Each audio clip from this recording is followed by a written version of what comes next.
21শে August 2004 বাংলাদেশের ইতিহাসে এক কালো অধ্যায়। পৃথিবীর কাছে বাংলাদেশকে জঙ্গি রাষ্ট্র হিসেবে প্রতিষ্ঠিত করবার এক সফল অভিযানের নাম 21শে আগস্ট গ্রেনেড হামলা। এই হামলার মাধ্যমে বাংলাদেশের রাজনৈতিক দলগুলোকে দুই শিবিরে বিভক্ত করে দেয়া হয়। শুরু হয় প্রতিহিংসার রাজনীতি।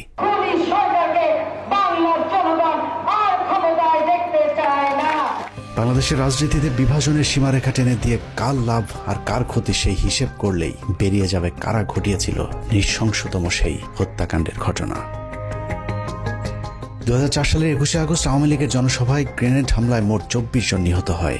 নিহতের পর বাংলাদেশের কিছু গণমাধ্যম এবং আওয়ামী লীগের অভিযোগ যদি সত্যি হয় তাহলে বিষয়টা ঠিক এরকম দাঁড়ায়।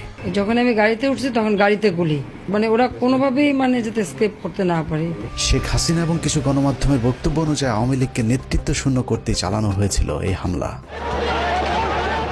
হামলাকারীরা শেখ হাসিনাকে মারতে এতটাই বদ্ধপরিকর ছিল যে শেখ হাসিনা নিজেকে বাঁচানোর জন্য যখন দৌড়ে গাড়িতে উঠছিলেন তখনও তার উপর গুলি চালানো হয়েছিল, যেই গুলির দাগ তার ব্যবহৃত মার্সিডিজ গাড়িতে লেগে থাকার দাবিও করেছিল আওয়ামী লীগ।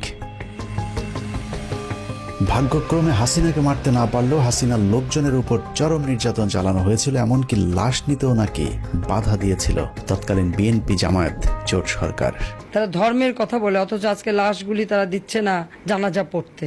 বিএনপি জামাত সরকার নাকি এতটাই নৃশংস ছিল যে আহত আওয়ামী লীগের নেতাকর্মীদেরকে হাসপাতালে চিকিৎসা পর্যন্ত নিতে বাধা দিয়েছিল। এই গ্রেনেড কোথা থেকে এলো, কিভাবে ফুটলো, এবং এই জিনিসগুলি বিশেষভাবে তদন্ত হওয়া উচিত। এর বাইরেও এই ঘটনাকে কেন্দ্র করে যে মামলা হয়েছিল সেই মামলাতেও জজ মিয়া নাটক সাজানোর চেষ্টা করেছিল বিএনপি জামায়াত সরকার। 21শে আগস্টে গ্রেনেড হামলা ফুটেজ দেখাইছে, তুই যদি এইভাবে স্বীকারোক্তি না দেস, মার্ডার কেসের মামলা দেখায় তাহলে আমরা খরচ পাই দেওয়া।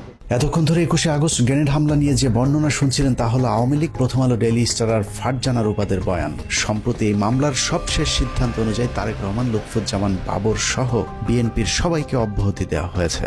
এখন প্রশ্ন হলো তাহলে এই হামলা কারা করেছিল?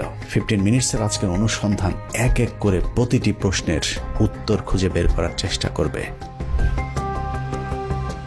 হামলার ঘটনা কারা ঘটিয়েছিল সেটা জানার আগে শেখ হাসিনা কিভাবে সেই হামলা থেকে বেঁচে গেলেন সেটা দেখা যাক। শুধু শেখ হাসিনা নয়, ওই হামলাতে আসলে আওয়ামী লীগের কোনো কেন্দ্রীয় নেতাই মারা যায়নি। এমনকি হামলার পরিকল্পনা এমনভাবেই করা হয়েছিল যাতে শেখ হাসিনার শরীরে ছোট্ট একটা আঘাতও না লাগে। ওনার ভিতরের কানে ইনজুরি হয়েছে, যার জন্য উনি এখন কানে কম শুনছেন। মূলত শেখ হাসিনা সহ কেন্দ্রীয় নেতাদের যে কিছু হবে না সেটা আগেই গ্যারান্টি দেওয়া হয়েছিল। তবে ওই হামলায় শুধু একজন কেন্দ্রীয় নেত্রীকে বলির পাঠা বানানো হয়েছিল, যার নাম আইভি রহমান। আইভি রহমানকে নিয়ে হাসপাতালে যখন এইরকম অবস্থা, এই জায়গা রক্তাক্ত, সেখানে পুলিশ লাঠিচার্জ করলো।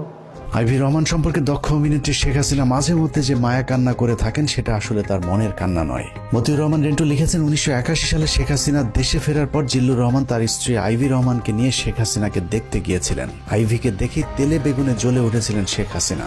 হাসিনা আইভিকে উদ্দেশ্য করে বলেছিলেন, আমার মাকে একদিনও শান্তিতে থাকতে দেননি, এখন আবার কেন এসেছেন?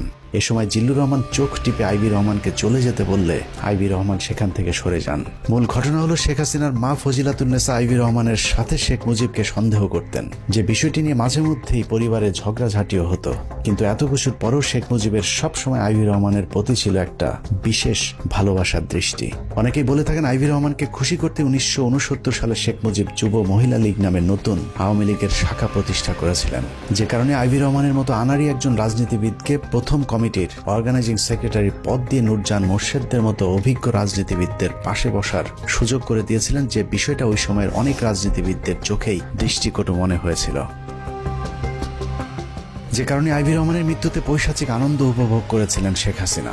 কত নিখুঁতভাবে ভয়ঙ্কর এই হামলার ছক সাজানো হয়েছিল সেটা পরিষ্কার করতে আওয়ামী লীগ এবং শেখ হাসিনার ওই দিনের কয়েকটি কর্মকাণ্ড দেখলেই সবকিছু পরিষ্কার হয়ে যাবে।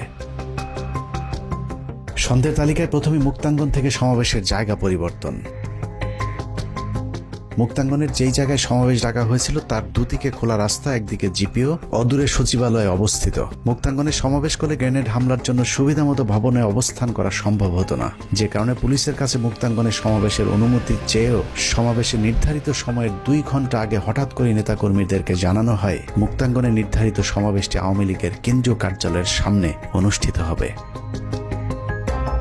প্রশ্ন আসতে পারে, আওয়ামী লীগ তো আগেই জানতো মুক্তাঙ্গনের আশপাশে কোনো বড় ভবন নেই, তাহলে তারা কেন আগে থেকে দলীয় কার্যালয়ের সামনে সমাবেশ করার অনুমতি চায়নি? এর কারণ পুলিশ যদি আগে থেকেই জানতো যে আওয়ামী লীগ কার্যালয়ের সামনেই সমাবেশ অনুষ্ঠিত হবে, তাহলে তারা পর্যাপ্ত নিরাপত্তার ব্যবস্থা করতে পারত।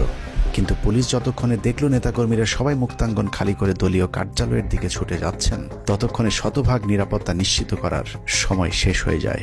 আইনশৃঙ্খলা বাহিনী যেন নিরাপত্তা নিশ্চিতের সুযোগ না পায়, এটাই ছিল তাৎক্ষণিক স্থান পরিবর্তনের মূল কারণ। মুক্তাঙ্গনে আওয়ামী লীগের 21শে আগস্টে গ্রেনেড হামলা হয়, ওইটার যে এই জনসভাটা হওয়ার কথা ছিল, এখানে এটা সেটা হওয়ার কথা ছিল। আগস্ট থেকে এক প্লাটুন ফোর্স মোতায়েন ছিল সকাল 9টা থেকে, যাতে এখানে কোনো ধরনের সাবভার্সিভ কোনো কাজ কারবার কেউ করতে না পারে, কোনো নিরাপত্তা বিঘ্নিত ঘটাতে না পারে, এই জন্য সিকিউর করা ছিল পুরোটাই। ওনারা কাউকে না জানিয়ে, পুলিশকে না জানিয়ে চেঞ্জ করলো, তখন তো ধরেন একটা উল্টাপাল্টা কিছু একটা হয়ে গেল। সেটা আসলে ওনাদের দায়িত্ব ছিল আমাদেরকে জানানো। আওয়ামী লীগের ওই দিনের জনসভায় এরকম আরো অনেক অস্বাভাবিক ঘটনা ঘটেছে, যা সচরাচর আওয়ামী লীগের সমাবেশগুলোতে দেখা যায় না। যেমন শেখ হাসিনা প্রধান অতিথি হিসেবে পূর্ব নির্ধারিত এরকম একটি সমাবেশ কখনোই ট্রাকের উপর দাঁড়িয়ে ভাষণ দেননি।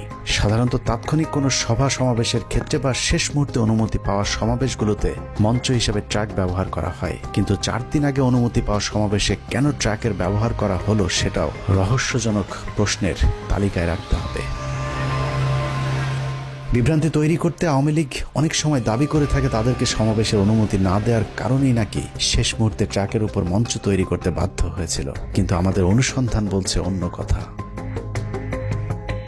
একটি গোয়েন্দা সংস্থা থেকে পাওয়া নথিতে দেখা যায় 2004 সালের 21শে আগস্টের 4 দিন আগে 17ই আগস্ট পুলিশের কাছে আওয়ামী লীগের উপদপ্তর সম্পাদক ওহিদুল ইসলাম স্বাক্ষরিত একটি আবেদন করা হয়েছিল। আবেদনে জিপিওর পার্শ্বস্থ মুক্তাঙ্গনে সমাবেশের জন্য জায়গা চাওয়া হলে পুলিশের তৎকালীন ডিসি পূর্ব সে আবেদনটি মঞ্জুর করেন। শেষ মুহূর্তে সমাবেশে অনুমতি পাবার যে দাবি আওয়ামী লীগ করে থাকে, সেটাও যদি সত্যি হয়, তাহলেও আওয়ামী লীগ যে স্থানে অনুমতি চেয়েছে সেখানেই সমাবেশ করার কথা, কিন্তু শেষ মুহূর্তে এসে আওয়ামী লীগ মুক্তাঙ্গনের পরিবর্তে কেন্দ্রীয় কার্যালয়ের সামনে সমাবেশ কেন করলো, সে উত্তর খুঁজে বের করতে হবে।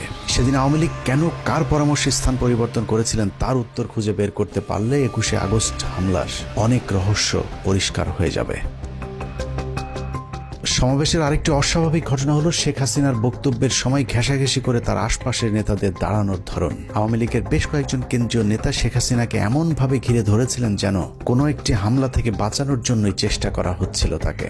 সূত্র জানিয়েছে, বক্তব্য শুরুর আগে শেখ হাসিনাই নাকি সবাইকে ডেকে ডেকে তার পাশে এসে বসার অনুরোধ করছিলেন।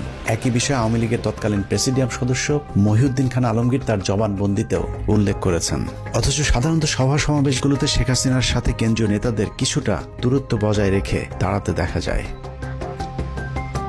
সাধারণত শেখ হাসিনা প্রধান অতিথি হিসেবে বক্তব্যের শুরুতে সব সময় তার পূর্বপুরুষের ইতিহাস সহ 15ই আগস্ট এমনকি 4 জাতীয় নেতার হত্যাকাণ্ডের সব ইতিহাস তুলে ধরে স্বজন হারানোর কি ব্যথা তা বোঝানোর চেষ্টা করে থাকেন। কিন্তু 21শে আগস্ট সমাবেশে শেখ হাসিনার বক্তব্যটি ছিল স্মরণকালের সবচেয়ে সংক্ষিপ্ত একটি বক্তব্য।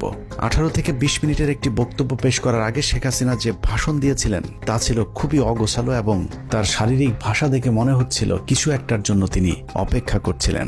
মজার বিষয় হলো, গ্রেনেড হামলাকারী এতটাই হাসিনার প্রতি অনুগত যে গ্রেনেড ছুঁড়ে মারার আগে শেখ হাসিনার পুরো বক্তব্য শেষ করার সুযোগ দিয়েছিলেন। অথচ সাধারণত এই ধরনের হামলাগুলো বক্তব্যের মাঝামাঝি ঘটে থাকে। শেখ হাসিনার বক্তব্যের পর যে হামলা চালানো হলো তার আঘাতে প্রাণ গেল 24 জনের, অথচ কি অবাক, একজন কেন্দ্রীয় নেতাও মারা যায়নি এত বড় হামলার ঘটনায়।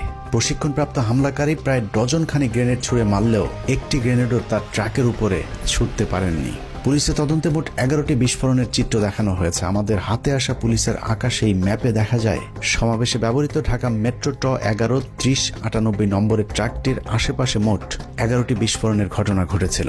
পুলিশের ওই প্রতিবেদনের প্রতিটি জায়গায় যতবার গ্রেনেড শব্দটি লেখা হয়েছে ততবার গ্রেনেডের পাশে বোমা শব্দটি ব্যবহার করা হয়েছে। গ্রেনেড শব্দটি লিখতে গিয়ে কেন বারবার তদন্ত সংস্থাগুলো বোমা শব্দটি ব্যবহার করেছেন সেটা একটু দেখা যাক। 21শে আগস্টকে গ্রেনেড হামলা বলা হলেও এটা শুধুই গ্রেনেড হামলা কিনা সেটা নিয়ে প্রশ্ন রয়েছে গোয়েন্দাদের। হতে পারে এটা ছিল শক্তিশালী গ্রেনেড হামলা, আবার হতে পারে বোমা এবং গ্রেনেড 2 ধরনের বিস্ফোরক ব্যবহৃত হয়েছিল। তবে সবচেয়ে বেশি যেটা হতে পারে সেটা হলো 11টি বিস্ফোরকের মধ্যে 4টি ছিল শব্দ বোমা আর বাকি 7টি ছিল গ্রেনেড অথবা শক্তিশালী বোমার বিস্ফোরণ। আরও একটি বিষয় হতে পারে, মঞ্চের